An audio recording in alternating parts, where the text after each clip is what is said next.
You know, in movies, Einstein's theory of relativity, I guess, comes into play. You know, you look at, I don't know, this mug, and you hold it here, and it seems like a decent sized mug. You hold it here, oh my God, it looks monstrous, or whatever. And I guess that comes into play in the movies. After all, there are some people out there who call the box office results of Avatar 3 disappointing and a flop and failure. Just to be clear, Avatar Fire and Ash is the number 15 biggest movie of all time. Of all time. Trash. Yuck. Yep. Should have been top 10. How can you even show your face Mid. in public, James Cameron? It literally is in the mid of all earning movies of all time. Hang your head in shame. But the reality is, it's still, even at close to $1.5 billion, made 1.4 and change, even at close to $1.5 billion, I mean, that is less than the other two. I mean, the first one is the highest grossing film of all time. The second one, I believe, hit $2 billion. So even though it is like the 15th largest film ever in the history of cinema and made, almost $1.5 billion, there are some people who look at that as a big disappointment. But if you're somebody at the studio like Disney, you do worry about a trend. You look at biggest of all time, not quite the biggest of all time, even less of that, and you think, how do we approach things moving forward? Well, like this article in the Wrap, Disney is kind of asking itself, which I have not put up yet. So let me correct that, because that's something we forgot to do before we started the show. It's a dark void of nothingness. That's what they say. Total dark void. Okay, so now you can see this article in the Wrap, that the folks at Disney want to look at it a little bit closer. It's not the same as it used to be, where if you want to do Avatar 4 and 5, it's not just handing over a blank check to James Cameron and say, do whatever you want to do with however much money it's going to cost to do it. Avatar 3 Fire and Ash was still wildly profitable for them. But still, it's no longer free reign. So there are two things that come out of this article in the Wrap that I found are interesting. Number one is, apparently, because the third one didn't do as well as the first two, James Cameron, according to a source they have, is like rabidly committed to getting 4 and 5 made now. It's almost like he's taking it as a challenge. Now, there was actually a really interesting quote from a source close to Cameron who said, if Avatar 3 made $2 billion, he might have done another film first before doing Avatar 4. Says, but now he wants to get right back on the horse. And apparently they shot like 20% of Avatar 4 already when they were shooting Avatar 3. So they're already on their way. But the more notable part of all this is that, according to the story, Disney is telling Cameron, we want you to do Avatars 4 and 5, but just two quick things. Number one, make it shorter. No more teasing with 3 hours. Let's tighten it up. Number two, let's rein in the budget a little bit. Now, I don't think they're going to him and saying, let's make Avatar 4 for $120 million or anything like that. But, maybe we don't get in the orbit of $350 million to make the movie. So they're asking him to shorten up the films and to bring in a budget that's more reasonable than the other two. That way, even if the trend continues where the box office declines, let's say Avatar 4 only makes $1.2 billion, the studio will be able to maintain its profit margin and all that kind of stuff. Guys, we want to take a second to thank the sponsor of today's video, Mando. Spring is in the air, and I gotta tell you, I am pumped to get back outside and start using the pool more. But let's be honest, warmer weather also means one thing: sweat. That's why I've been using Mando whole body deodorant, and guys, this stuff is amazing. Now look, I've tried a lot of deodorants over the years, but Mando is different because you can literally use it anywhere. I'm talking pits, chest, feet, even those hard to reach areas. And what surprised me the most is how well it actually works. So for me, what I personally love the most, it doesn't just cover up odor, it actually stops it before it starts. Mando was created by a doctor who saw how normal body odor was being misdiagnosed and mistreated, and they built this to actually solve the problem. It's clinically proven to control odor for up to 72 hours, and I can tell you from using it, it delivers. So here's the deal, guys. Don't just mask it. Mando it. Head to shopmando.com and get 20% off with my code CAMPEA. That's code CAMPEA at shopmando.com for 20% off site-wide. Again, go to shopmando.com, use the code CAMPEA, and get 20% off. Support the show and stay fresh out there. Trust me, Mando's got you covered. Anyway, Rob, two interesting things out of this. Number one, apparently I hate using the word failure. The results of Avatar 3 not being as good as the first two has only motivated James Cameron more to really want to get 4 and 5 done. And secondly, the studio says, great, but we want the movies a bit shorter and we want to tighten up the budget about it. What are your first impressions of that? Well, I mean, with these films in particular, length has a lot to do with how much they cost, because it's not just the physical production of the movies.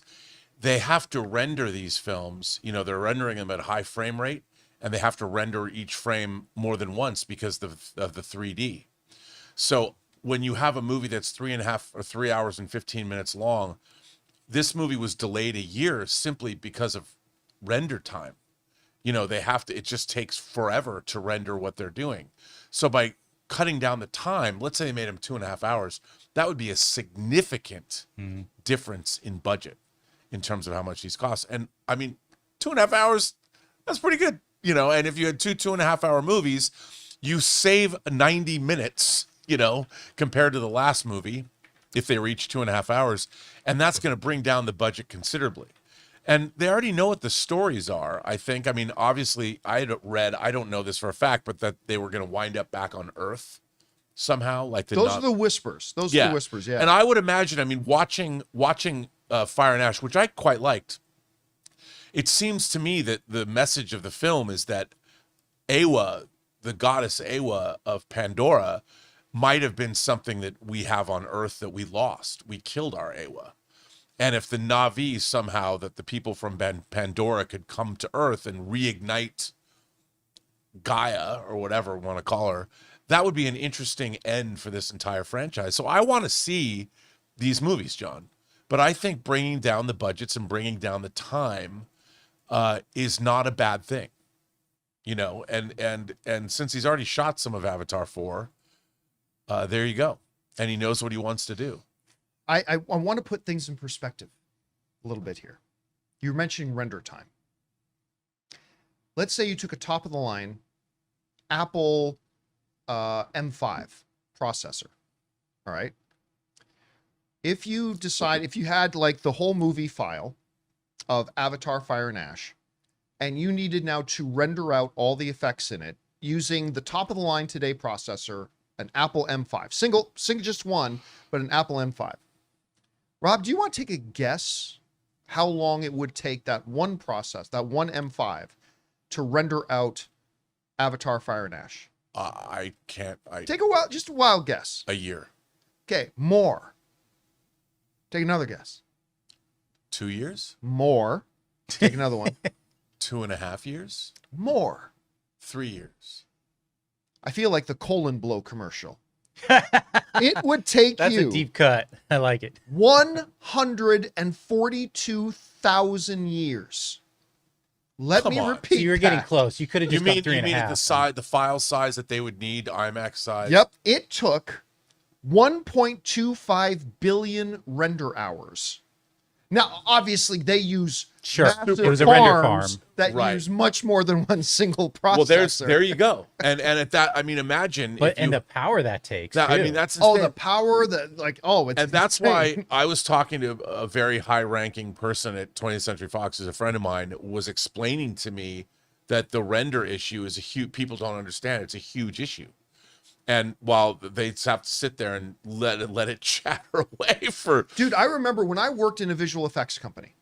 Some of you know that for a period of time I worked in a visual effects company, and we got, I believe the movie we were working on, I believe it was, well, maybe I shouldn't mention which movie it was. Okay, so anyway, we were working on a movie, okay?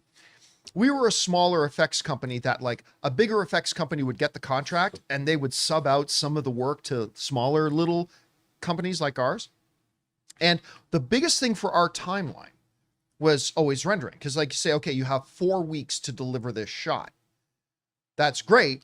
But we understood we really had half of that Yeah. because the other time. And we had, kid you not, we had a server closet that me and the owner of the company were very proud that we put together a render farm, where we had 16 Pentium 4, Intel Pentium 4 processors, Yeah. all grinding and spitting out that state. Now, today it's like tens of thousands, but I mean, it can be big, and something like Avatar can be a lot. And you're right, even just cutting down the time, the length of the movie Sure. will drastically decrease your time to spit out the final product, but also resources and time and money and all that kind of stuff. And that's just rendering. Yeah. And the thing about this is they're rendering 3D and they're rendering in IMAX. So And do they need high frame rate? you have to double up. One I don't know. I asks. like the high frame rate. I hated Only it. in this movie, though. I didn't like it here either. Yeah. I mean, I like them in all, but yeah, because but that's something people don't even, they're like, well, we have new computers. Doesn't it just render instantaneously? Yeah, just use my Nope. MacBook Pro. For stuff that I do here. Yeah, right. Sure it does. Anyway, guys, question is for you. 1,000 years. What do you think about this? Do you think they're going to do Avatar 4 and 5? Apparently, James Cameron is more committed than ever to getting 4 and 5 done. They're just going to have to shorten it up a little bit and tighten up the budgets, and that's not necessarily a bad thing either. I liked Fire and Ash very much, but one of my critiques was it didn't need to be over 3 hours long. It didn't need to be the length that it was. I didn't feel. But anyway, whatever you guys think about it, jump down into the comments section below and let us know your thoughts. Hey guys, thanks so much for watching this video. Make sure you like the video, leave a comment, and subscribe to our channel. And don't forget, we have a daily podcast called the John Campea Show podcast, available on Apple Podcasts, Spotify, or your favorite podcasting app of choice. Go and subscribe to it today so it'll be there when you need it.